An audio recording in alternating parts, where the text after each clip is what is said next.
Lost and Found at 40, an ADHD Awakening. This story was written, recorded and produced by ADHD Education. Chapter 1, A Day in Disarray. Jenny groaned as her alarm blared at 6 a.m. Another day had only just started, and she already felt behind. She fumbled to turn off the noise and lay in bed a few moments longer, hoping against hope that a modicum of motivation would find her. Her mind wandered to the to-do list that seemed to grow longer each night as she tried to fall asleep. So many responsibilities floated around her head, nagging at her consciousness and sapping any sense of calm.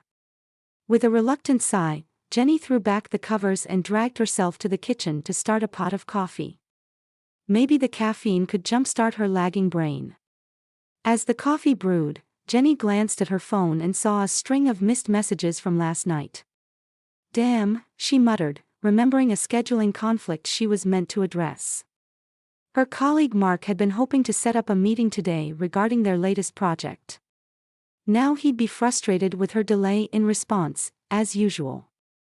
The self-loathing thoughts came unbidden as Jenny rushed through her morning routine. Why couldn't she keep things together like everyone else seemed to? She prided herself on her creativity and work ethic, yet constantly felt one step behind in actually getting things done. If only she didn't get so easily distracted or could maintain better focus. By the time Jenny left her apartment, it was nearly 7:15.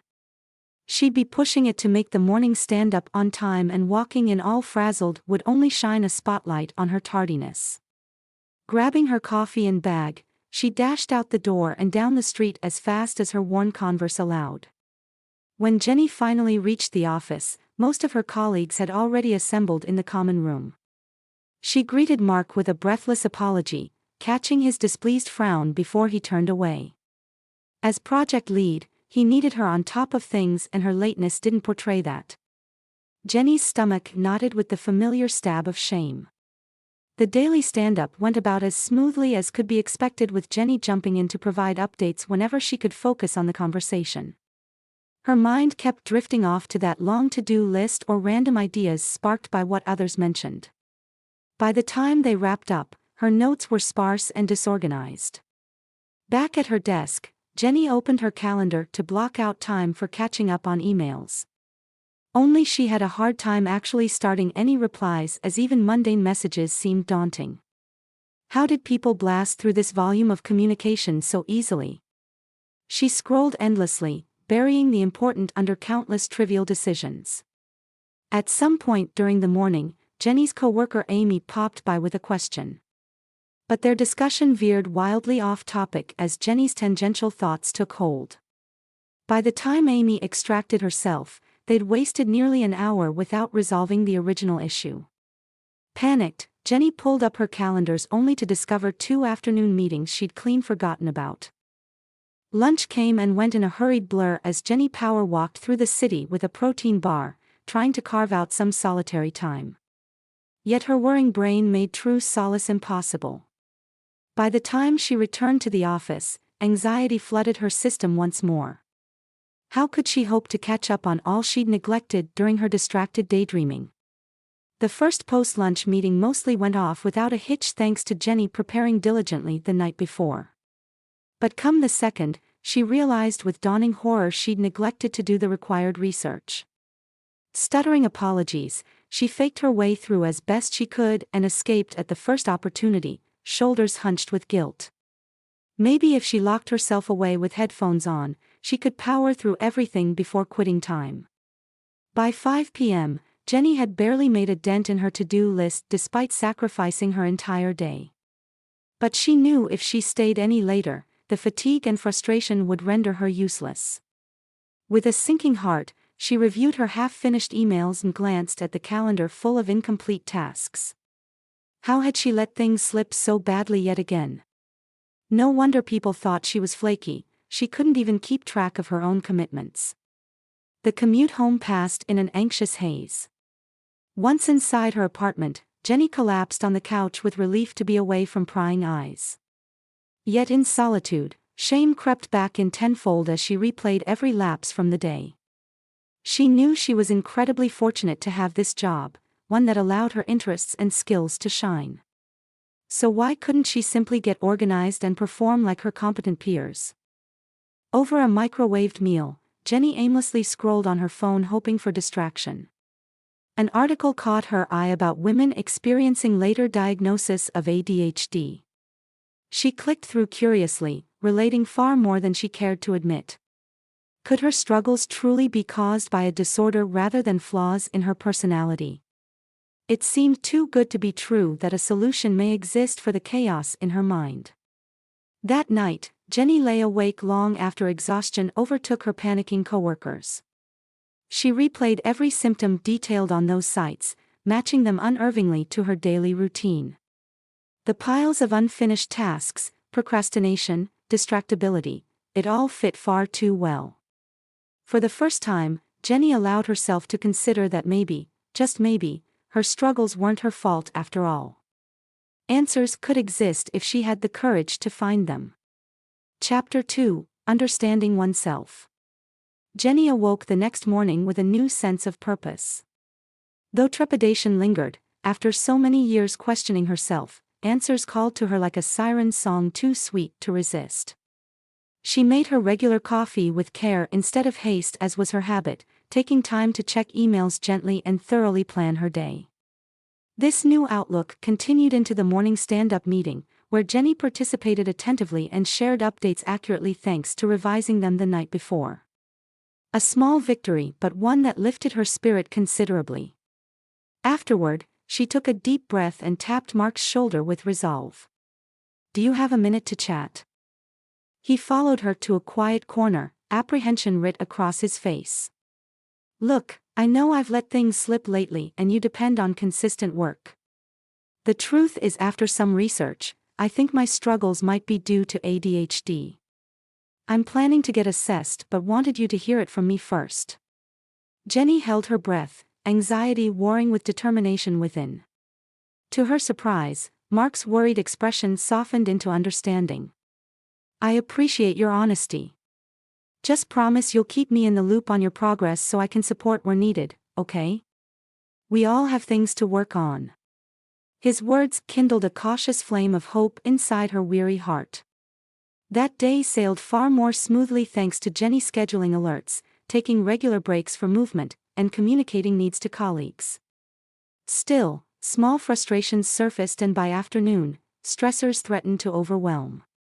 She excused herself to a hidden corner for a calming meditation routine learned from a wellness app. Deep breaths stabilized frazzled nerves enough to continue functioning until quitting time. Over the weekend, Jenny threw herself into research like a woman possessed, learning all she could about ADHD manifestations and effective lifestyle adaptations. Color-coding notes spilled across notebooks as she matched traits chillingly to her behaviors. Optimism bloomed that solutions existed if she tailored strategies to her unique wiring. Finally, some semblance of control could be regained. Monday brought the long-awaited doctor's visit. Listening to symptoms described with clinical detachment unsettled old doubts within. What if she was making excuses after all?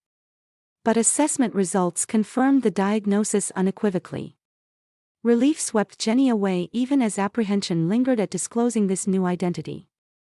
Arriving home that evening revived the purpose to build a functional system despite discomforts. She labeled storage bins by category and distributed tasks accordingly, giving structure to the chaos within. Bullet journals spread across surfaces as color coding took hold, bringing clarity to her days.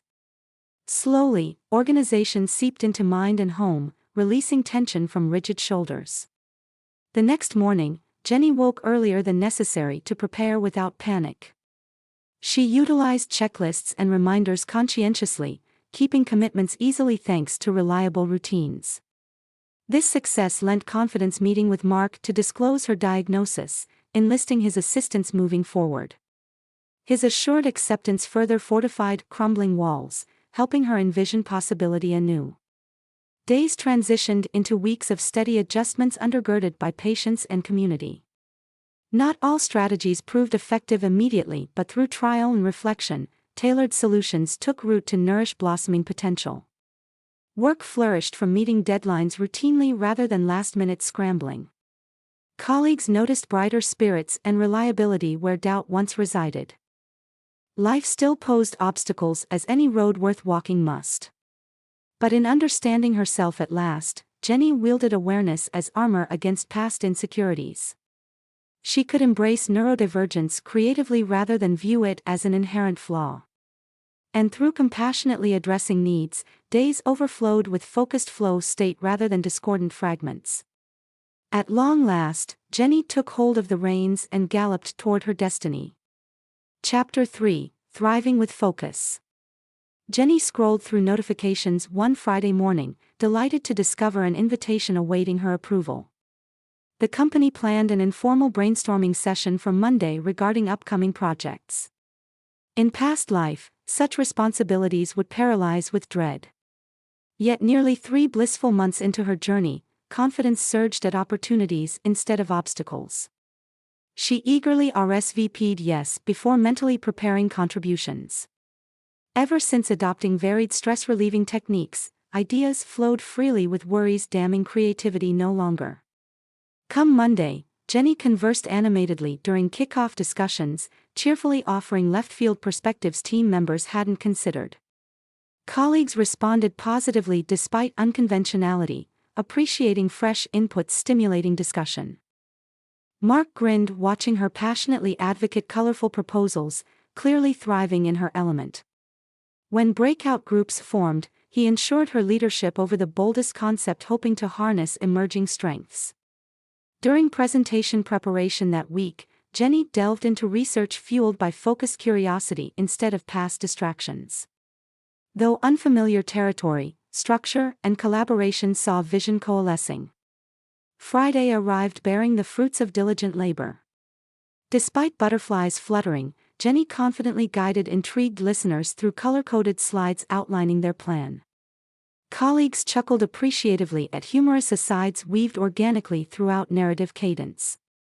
Questions probing feasibility elicited poised, well-reasoned responses cementing viability.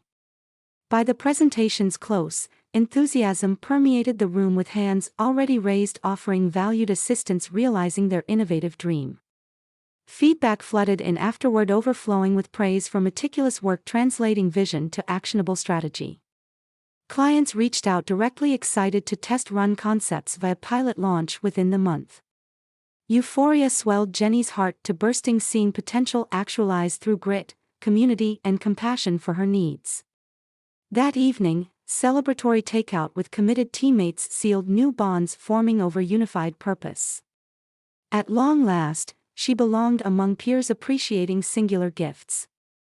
Before launching the project in earnest, Jenny met with human resources to disclose neurodiversity officially on file. To her surprise, the HR coordinator herself confessed recently receiving an ADHD diagnosis bringing unique perspectives. They compared journeys of self-acceptance finding solace in shared understanding. With accommodations formally agreeing workplace flexibility, legal protections reinforced inner calm cultivated thus far. Pilot program kicked off smoothly incorporating adaptations strengthening concept accessibility from the start. Clients responded enthusiastically with feedback fueling tweaks cementing usefulness. Though responsibility weighed heavy, Jenny coordinated flawlessly holding teammates accountable through scheduled check-ins keeping momentum. Obstacles surfaced yet the community rallied coming together constructively solving dilemmas. By project's end, stakeholder reviews overflowed with praise recognizing quality work improving lives.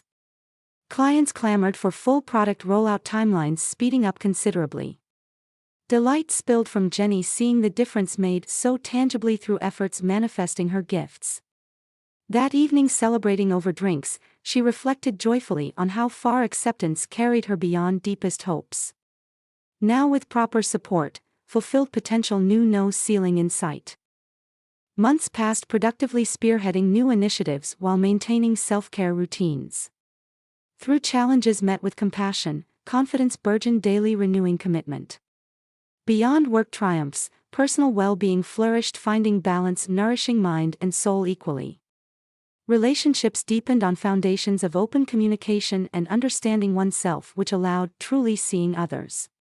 Life overflowed richly in ways unimaginable, those dark nights wondering what was wrong within her fiercely loving heart. One quiet weekend afternoon, Jenny reclined remembering past anxieties crippling creativity and questioning inherent worth. How grateful she felt charting her own destiny, accepting complexities as superpowers rather than defects. With resilience and community, any mountain could be scaled and wildest dreams realized. Though the journey held no end, finding focus at 40 unlocked potential for constant growth on terms truly her own. At long last, she was home.